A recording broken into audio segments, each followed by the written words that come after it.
तपाईलाई IB documentary च्यानलमा स्वागत छ। नमस्कार दर्शक साथीहरू, तपाईहरूलाई ग्रह ज्ञानको विषयमा केही रोचक जानकारी दिने इच्छा लिएर अहिले म उपस्थित भइरहेको छु। साथीहरू, नयाँ साल लागेसँगै मेरो लागि यो साल कस्तो रहला भन्ने बुझ्न इच्छुकहरूको लागि अहिलेको यो मेरो भिडियोले तपाईलाई अवश्य नै सहयोग पुर्याउन सक्ला भनेर म आशा गरिरहेको छु। आउनुस् अब हामी आफ्नो विषयमा प्रवेश गरौँ। तपाईमा जो कोही पनि आफ्नो जन्मकुण्डलीमा विभिन्न राशि अन्तर्गत बसेको ग्रहको दोष अनुसार जीवन भोग्न बाध्य हुन्छौँ। कुण्डलीमा भएका 9वटा ग्रहमा राहु र केतुलाई छाडेर 7वटा ग्रह मध्येमा कुनै एउटा ग्रहले हाम्रो जीवनको प्रतिनिधित्व गरिरहेको हुन्छ र बाँकी अन्य ग्रहहरू अन्य स्थानको मालिक बनेका हुन्छन्। हामीले जन्म लिँदाको समयदेखि नै हाम्रो जीवनले ती ग्रहहरूको समयलाई भोग गर्दै हाम्रो जीवन जिउने क्रममा अगाडि बढिरहेको हुन्छ। हो, त्यही ग्रहहरू वर्तमान समयमा एक स्थानदेखि अर्को स्थानमा जाँदा हाम्रो दैनिक जीवन भोगाइमा पनि परिवर्तन देखा परिरहेको हुन्छ। 4वटा ग्रह बाहेक अरूले छिटो छिटो स्थान बदल्ने हुनाले तिनीहरूको चियोचर्चा गरेर साध्य हुँदैन यहाँ हामीलाई।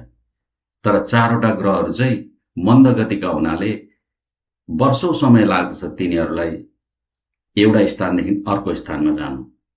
आउनुस् पहिले तिनको विषयमा बुझौँ र त्यसपछि कुन लग्न राशिलाई कस्तो हुन्छ त्यसको बारेमा म चर्चा गर्नेछु। मन्द गतिका ती 4वटा ग्रहहरू हुन् शनि, बृहस्पति, राहु र केतु।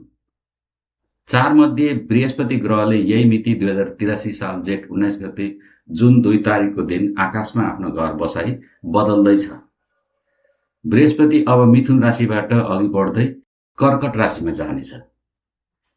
राहु र केतुले हाल 2083 साल जेठ 18 गते जुन 1 को दिन मात्र स्थान बदल्नेछ। राहु सप्तदिशा 2 देखि 1 मा आउनेछ भने केतु मघा 3 मा आउनेछ।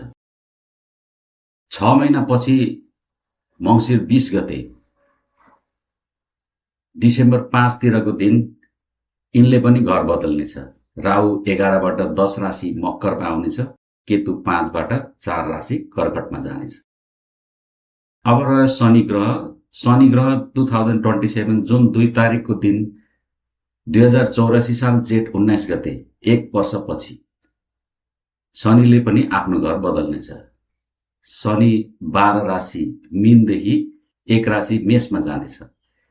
यसरी 4 ग्रहहरूले घर बदल्नेछ। यी मध्ये शनिको समय 1 वर्षपछि देखियो भने राहु र केतुले 6 महिनापछि र बृहस्पतिले भने अब तुरुन्तै जेठ 19 गतेबाट घर बदल्ने बुझियो। अब यिनीहरूले घर बदल्दा कुन ग्रह कस्तो हुनेछन् भनेर बुझ्नु पर्दा बृहस्पति अब कर्कट राशिमा जाँदा अत्यधिक शुभ र उच्च बलवान हुनेछ। राहु र केतु दुवैले अहिलेको अवस्था जस्तै उस्तै अवस्थामा रहनेछन्, तर राशि बदल्दा केही फरक भिन्नता त अवश्य हुन्छ, जसले गर्दा प्राकृतिक क्षति नोक्सानदायी समय देखा पर्न सक्छ। शनिको कुरा गर्नुपर्दा 1 वर्षपछि शनि 30 महिनाको लागि सोची नसक्नुको दूषित र खराब हुनेछ।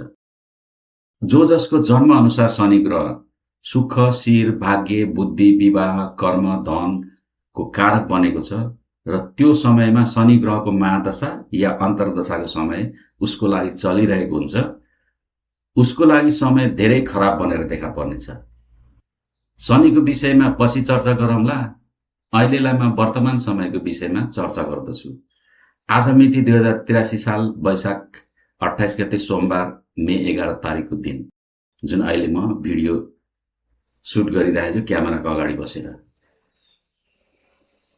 मेरो स्थानीय डाटा अनुसार 13 बजे दिउँसोको 1 बजे समयबाट आकाशमा मङ्गल ग्रह अश्वनी नक्षत्र 1 चरण हुँदै मेष राशिमा प्रवेश गर्दैछ। मङ्गल ग्रह स्वामी रहेको मेष राशिमा मङ्गल स्वयं आइपुग्नाले मेष राशि र मङ्गल ग्रह अत्यधिक शुभ र प्रभावित हुनेछन्। अब र शुक्र ग्रह पनि वैशाख 31 गते मे 14 तारिकको दिन वृकबाट मिथुन राशिमा जानेछ। यसरी आजबाट प्राय दिनौं जसो ग्रहहरूको गति स्थान बदलिरहने देखिन्छ।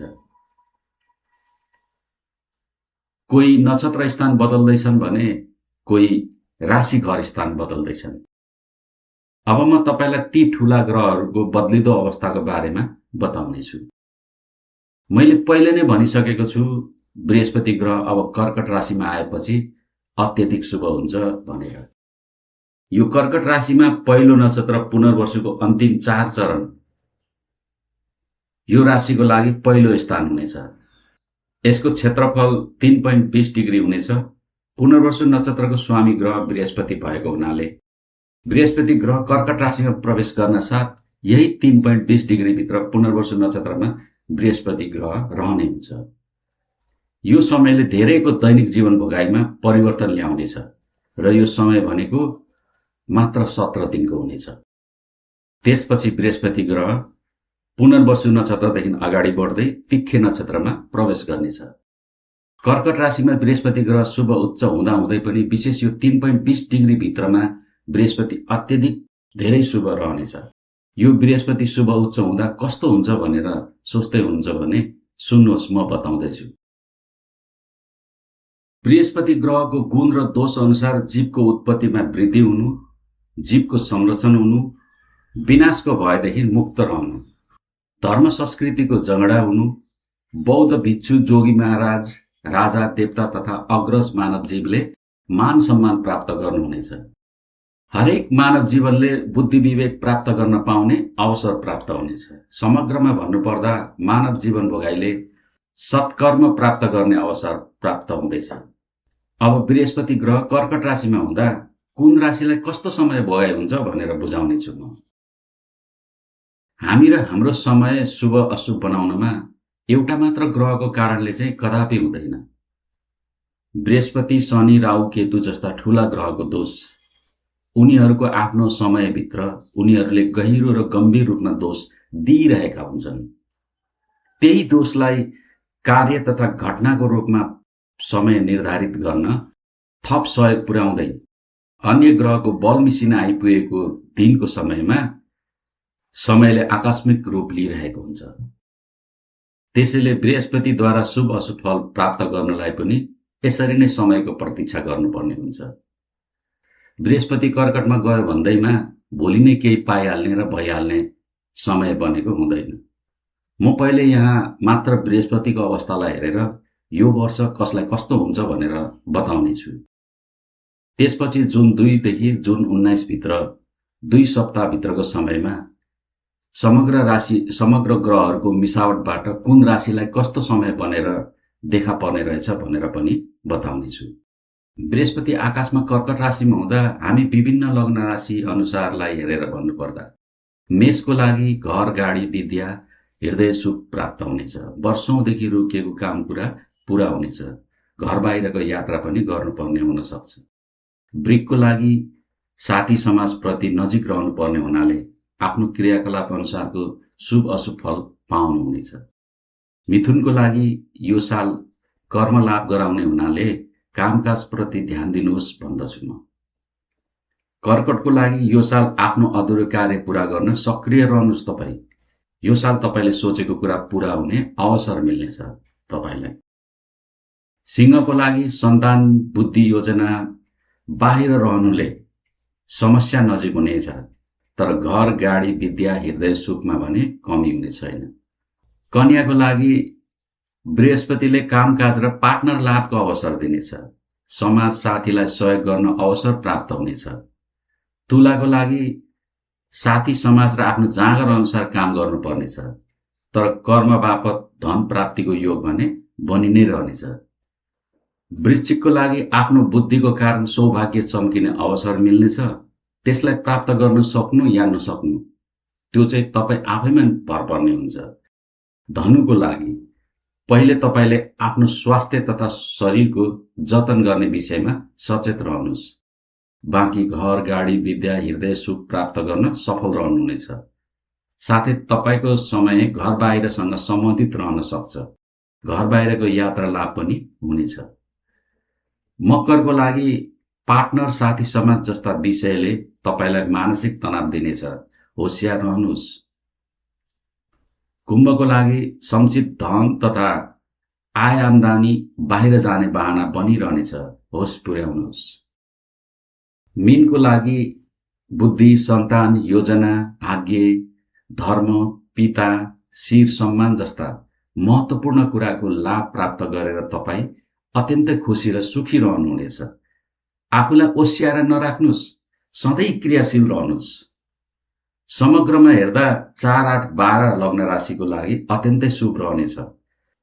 बृहस्पतिले यो कर्कट राशिमा रहन्जेल अब 2 सप्ताह जुन 2 देखि जुन 19 भित्रको 2 सप्ताह भित्रको समयमा अन्य ग्रहहरूलाई समेत समेटेर हेरेर बुझ्दा कसलाई कस्तो समय बनेर देखा पर्न सक्छ भनेर बुझ्दा मेषको लागि मान सम्मान, बुद्धि, विवेक, घर, गाडी, विद्या, हृदय सुख इत्यादि सबै प्रति ग्रहको बसाइ र हेराइ उत्तम रहनेछ। वृषको लागि थोरै मेहनती समय बन्नेछ। साथी समाज प्रति समय व्यस्त रहनेछ। थोरै भए पनि धन खर्च हुनेछ।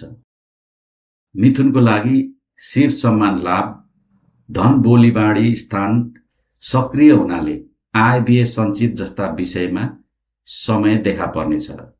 कर्कटको लागि भाग्य उदय जन्य सौभाग्य प्राप्ति हुनेछ। बुद्धि, विवेक, कामकाज सबैबाट समय सन्तुष्ट रहनेछ। सिंहको लागि सन्तान, आफ्नो बुद्धि, विवेक र जीवन साथीको कारण चिन्तित रहनु पर्ला। जुन 15बाट समय थोरै सरल हुँदै जानेछ। कन्याको लागि बुद्धि, विद्या, पार्टनर लाभ हुनेछ र आय आम्दानीमा भने थोरै असन्तुष्ट रहनु पर्ला। तर कर्म कामकाज भने अत्यधिक शुभ रहनेछ। तुलाको लागि आफू सन्तुष्ट रहन नसके पनि अरूलाई प्रशस्त सहयोग गर्नुपर्ने समय बनेर देखा पर्नेछ। वृश्चिकको लागि कडा र आक्रोशित हुनु परे पनि अरूको सहयोगद्वारा शुभ कर्म लाभ हुनेछ र साथी समाजप्रति समय व्यस्त रहला। धनुको लागि बुद्धि विवेकले उग्र रूप लिनेछ। पार्टनर जन्य विषयप्रति समय सक्रिय रहने हुनाले सावधानी अपनाउनुहोस्। जुन 15 पछि समय आफै ठिक हुनेछ। मकरको लागि घर, गाडी, विद्या, हृदय सुख शुभ रहनेछ र साथी समाजको कुरा सुन्नुपर्ने हुन्छ। जुन 15बाट समय ठिक हुनेछ। कुम्भको लागि बुद्धि विवेक शुभ रहनेछ। कामकाज उत्तम रहनेछ। साथी समाजसँग मिलेर रहन सक्दा समयले खुसी दिनेछ। मीनको लागि आफ्नो बुद्धिमा रहँदा सर्वत्र सबै शुभ रहनेछ। तर साथी समाज जन्य अरूको पछि रहँदा त्यो शुभता घट्नेछ। यति बोल्दै आजलाई म बिदा माग्दछु। आगामी समयमा अझ रोचक विषयको साथ तपाईँ नजिक हुनेछु। धन्यवाद।